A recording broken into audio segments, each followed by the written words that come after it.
I need my foundation, I need my lip gloss, I need my highlight and my contour. It was a tent with a paint bucket in it, and I shit in it, and I'll never forget that.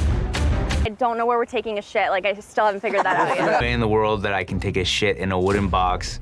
There's bugs everywhere. We're in the wilderness. These people are so loud. This is just not for me. See it now. I'm gonna get a rash, a pussy rash. Feels borderline abusive. Check out this little setup, man. Oh, nice. Eyes and ears when we're not there. Guess what I'm most thinking about today? Da-da-da-da! Glue! I was gonna ask a baby. What else can you do with glue, baby? That's right, you can sniff glue to get high. For them to not have a clue that we're watching them remotely. I love it. I mean, we're getting intel on what's really going on. Yeah, I want to see their true colors. This is the perfect tool. I'm not amused. That was horrible. Hey, little chonks. Welcome back to my weekly hike in the desert. Oh, there we go. Oh! Hit it with the water bottle. Yeah. Today, we're going to be talking about Netflix's new reality TV show, Snowflake Mountain. Now, if you're like me, you may have seen this clip on TikTok. So now it's time to kiss all those worldly possessions of yours goodbye. Okay, it's not a bomb. Like, you dead. you're not blowing it up. Oh!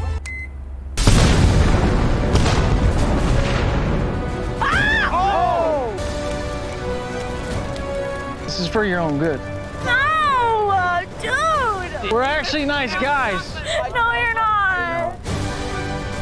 So I had to see what it was about. Snowflake Mountain is your typical take some people who've been spoiled rotten by their parents, throw them in the woods, and let nature teach them a lesson about life. Now, all reality shows are staged because they kind of have to be. It would be impossible to film them without them being purposefully staged, which is fine. We kind of all accept that and we don't really care. However, Snowflake Mountain really reflects the current time of we really don't care anymore. We're not gonna put any effort into hiding it or even pretending at all. Usually these type of throw them in the woods and let nature straighten them out shows revolve around teens who are sent there by their parents and cannot leave. Snowflake Mountain, on the other hand, is about full-grown adults who can literally leave whenever they want. You guys can leave whenever you want, but I can assure you, it'd be worth your while sticking this out. Again, we all know reality shows are fake. They're just people looking to get their 15 minutes of fame.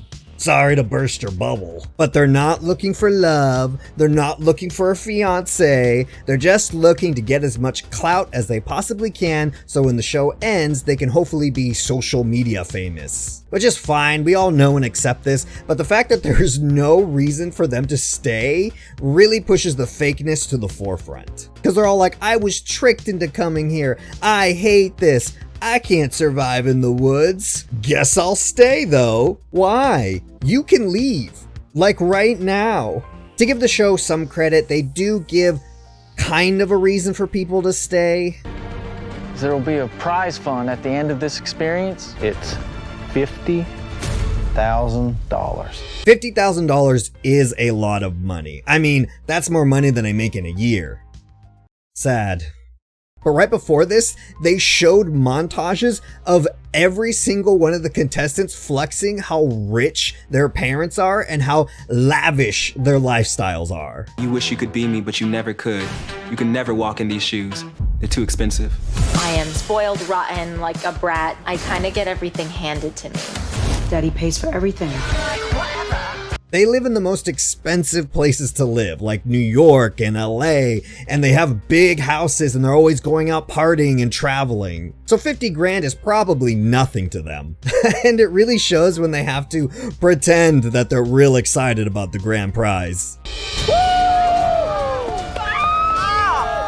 crazy. They're gonna be red. That's a whole lot of money. And speaking of acting in this show, it's great. Their team stole from the supply drop and took like all the good stuff. What? Are you serious? What the fuck, bro? What the fuck? Clipping that, using it forever. So the show really becomes how much are these people willing to put up with in order to get the most clout. Except everything they do is super easy. I was hoping for the opposite. That's the show I want to see. Let's get rid of all the rigmarole of I want to grow as a person or I want to find you. No, you just want clout. So let's just combine Survivor and Fear Factor and mash it into one and be like, hey, the longer you stay on the show, the more screen time you get and the more clout you get. And then just make them do really gross and intense challenges like on Fear Factor. And we'll see how much people are really willing to do to be famous. We can call it Clout Wars or Survive Clout Island. Get on it, Netflix. Make it happen. I know you're desperate and will make anything. Do it. Anyways, back to Snowflake Mountain. So they're supposed to be roughing it. That's kind of the premise of the show, but they don't take the time to remove things in the background. Like, they have beers and abundance of food. They get steaks on the second night. Steaks, baby! Man, thank you, bro. This is amazing, bro. We just had steak! They live more comfortable lives than I do now. I keep making myself sad. Suffice it to say, they're not really roughing it out there. And like I mentioned earlier, the challenges are super easy. Like swimming in a lake to a dock to get food. Or untying a rope to get food. Or chopping one small tree down as a group. But don't worry, everything gets a cool slow-mo shot. Oh, man. Also, sidebar, they have these transition clips that they play between scenes, and they are just magical.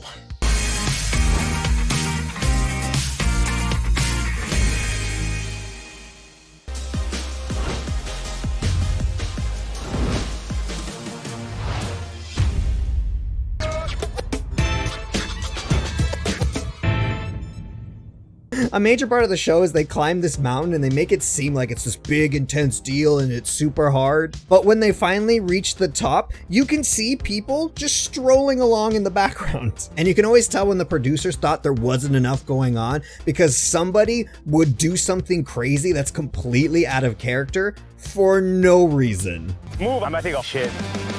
All right, don't look. What am I witnessing? We have to try to look. That was a little out of character. For no reason. He just randomly decided to do this. There was no build up. There was no like, oh, my stomach's been hurting all day and I'm not gonna be able. No, he literally just out of nowhere decided to do this. That was a little out of character. Producers got to keep it spicy, and I guess either he volunteered for this or he just drew the short straw that day. A lot of things in the show are obviously fake, but the dumbest thing by far is this stupid surveillance system. It's supposed to be giving them live feed from the cameraman, I guess, but just look at it. We can see the blur lines on the edges where they superimpose the footage. And then there's this. Wait. Oh my god. You know, like when you turn on your devices, they do that thing, right? It's a tablet, not a CB radio. I don't know why they did this, but I guess just for visual sake, but it was really stupid. Now, having said all of that, the show itself is not that bad. Yes, it's super fake and doesn't make any sense, but who cares? Welcome to the 21st century. The whole thing with reality shows was never about the stupid goal. It was about getting weird, interesting, or messed up people, putting them together and seeing what happens. But nowadays, it seems reality shows have devolved into let's just find the most annoying, awful, gross human beings as possible so that people will hate watch our show in hopes that something bad will happen to them. Which for me isn't really that enjoyable. Like, I deal with enough assholes in my everyday life, like I don't need to watch assholes on TV, you know what I mean? But all the casts on Snowflake Island are, for the most part, pretty tolerable. With the exception of one or two people, the rest are actually somewhat interesting or entertaining to watch, which kind of makes the whole show work in a weird way. I don't think it would have worked if they had just gone with, let's just find the biggest assholes and fill this campsite with them. Now, it by no means is a good show, but if you just want something in the background or something really light and easy to turn your brain off, it's not that bad. I found it goofy and kind of cute. I mean, I watched the entire season. I watched the whole first season. Sad. Anyways, that's all I gotta say about Snowflake Mountain. Is it the greatest show in the world? No. Is it slightly adequate? Kind of. So thanks for watching, and if you made it all the way to the end, you're a real one, and if you're not subscribed, what are you doing? Hitting that subscribe button not only makes you part of the Chonk family, but it gives you endless benefits. And yes, they exist, we just don't talk about it. Don't talk about it! And if you're already a little chonk, you know what to do. Comment below, hit that like button and that dislike button in that order, and I will see you someplace else. I gotta go seriously rethink my life. Okay, bye.